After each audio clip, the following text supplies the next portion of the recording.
নমস্কার বন্ধুরা, আজকে তোমাদের সাথে গুঁড়ি কচুর একটা রেসিপি শেয়ার করব বলে চলে এসেছি। খেতে দারুণ টেস্টি হয়। তোমরা বাড়িতে বানিয়ে দেখবে, খুব ভালো লাগবে তোমাদের। আমাদের তো সবার খুব ভালো লেগেছে, তোমাদেরও খুব ভালো লাগবে। প্রথমেই আমি গুঁড়ি কচু নিয়েছি। গুঁড়ি কচুগুলো ছাড়িয়ে নেব। ছাড়িয়ে নিয়ে দু আধখানা করে নেব। তারপরে খুব ভালো করে ধুয়ে নেব। এমনিতেই কচুগুলো পরিষ্কার আছে, সেই জন্যে আগে ধুচ্ছি না। গাগুলো ছাড়িয়ে নেব। ছাড়িয়ে নিয়ে আধখানা করে নেব। দেখো বন্ধুরা, এইগুলো আমরা বলি গুঁড়ি কচু, তোমরা কি বলো? এবার আমি গরম জলে ভিজিয়ে রেখেছিলাম সয়াবিন খুব ভালো করে ভিজে গিয়েছে। এবার একটা মশলা তৈরি করে নেব।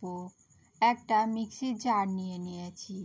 কিছুটা পরিমাণ আদা এই মিক্সির জারের মধ্যে দিয়ে দিলাম।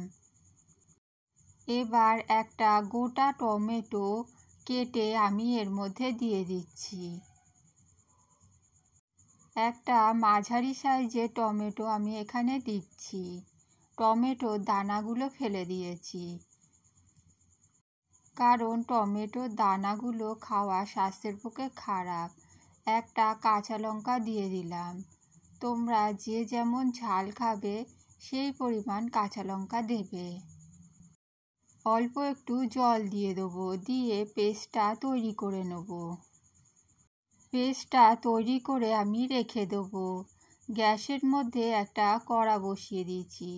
কড়ার মধ্যে আমি সাদা তেল দিয়ে দিচ্ছি। এবার তেলটা গরম হওয়ার জন্য অপেক্ষা করব। তেলটা এখন গরম হয়ে গিয়েছে। সেদ্ধ করে রাখা গুঁড়ি কচু আর আলুগুলো দিয়ে দেবো, দিয়ে ভেজে নেব। গুঁড়ি কচু আর আলুটা দিয়ে দিলাম, হালকা সেদ্ধ করে নিয়েছি। এবার একটু ভেজে নেব। বন্ধুরা, অল্প করে সেদ্ধ করে নিতে হবে। আর বন্ধুরা, গুঁড়ি কচু কাটার সময় দেখছিলাম কয়েকটা কচু নরম ছিল আর কয়েকটা কচু শক্ত ছিল। যেগুলো নরম ছিল সেগুলো ভালো সেদ্ধ হয়েছে, আর শক্তগুলো একটু কম সেদ্ধ হয়েছে। আমি এখানে লবণ দিয়ে দিলাম। লবণ দিয়ে আমি সব কিছু ভেজে নিচ্ছি। কিছুক্ষণ বাদে আমি হলুদ গুঁড়ো দিয়ে দেবো। লবণ আর হলুদ দিয়ে এইগুলো ভেজে নেব। হলুদ গুঁড়ো আমি দিয়ে দিচ্ছি। পরিমাণ মতন হলুদ গুঁড়ো দিয়ে দিলাম। এবার সব কিছু খুব ভালো করে মিশিয়ে নেব। মিশিয়ে নিয়ে একটু হালকা ভেজে নেব। ভেজে আমি তুলে নেব। প্রথমে সব কিছু খুব ভালো করে মিশিয়ে নিচ্ছি। খুব বেশি ভাজবো না, হালকা ভেজেই তুলে নেব।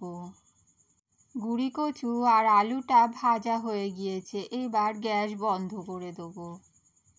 গ্যাসের মধ্যে আবারও একটা কড়া বসিয়ে দিয়েছি। এবার আমি সাদা তেল দিয়ে দিচ্ছি। তেলটা গরম হওয়ার জন্যে অপেক্ষা করব। পরিমাণ মতন সাদা তেল দিয়ে দিলাম।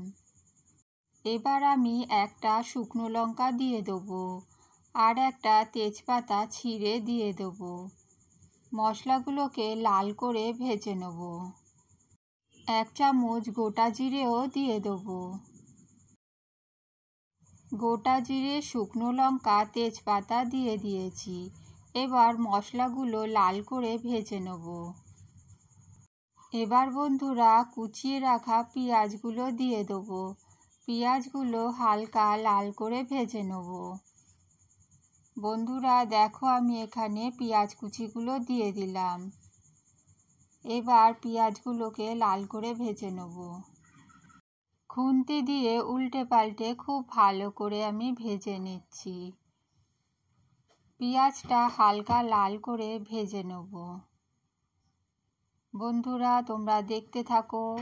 পেঁয়াজটা এখন হালকা লাল হয়ে গিয়েছে। বন্ধুরা, আরও একটু ভেজে নেব। আর একটু মনে হচ্ছে ভাজলে ভালো হবে, তাই জন্যে আরও একটু ভেজে নিচ্ছি। কয়েকটা পেঁয়াজ কাঁচা কাঁচা ছিল, সেই জন্যে একটু ভেজে নিলাম।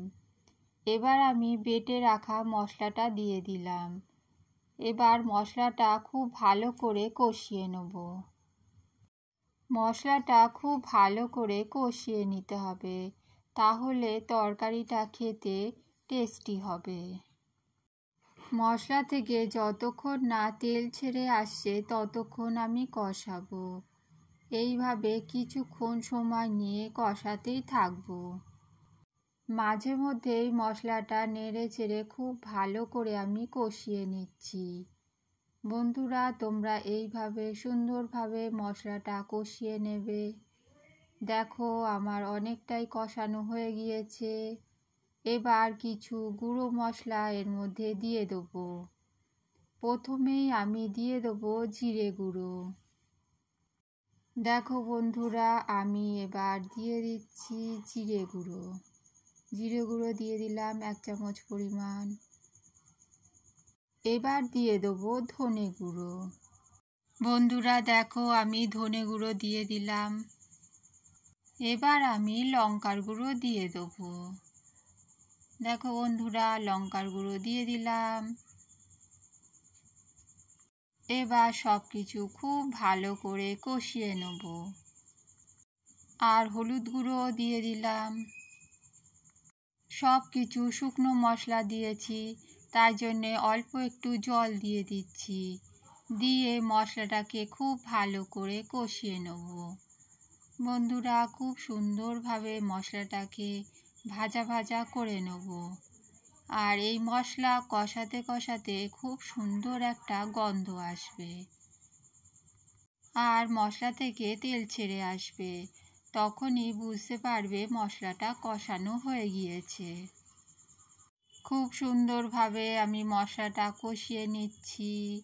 আর কিছুক্ষণ কষালেই মশলাটা হয়ে যাবে। একদম শুকনো হয়ে গিয়েছে মশলাটা। খুব সুন্দর একটা গন্ধ আসছে। খুব ভালো করে মশলাটা কষানো হয়ে গিয়েছে। এবার আমি সয়াবিন দিয়ে দিলাম আর অল্প একটু জল দিয়ে দিলাম। সয়াবিনটাকেও মশলার সাথে আর কিছুক্ষণ মাত্র কষিয়ে নেব।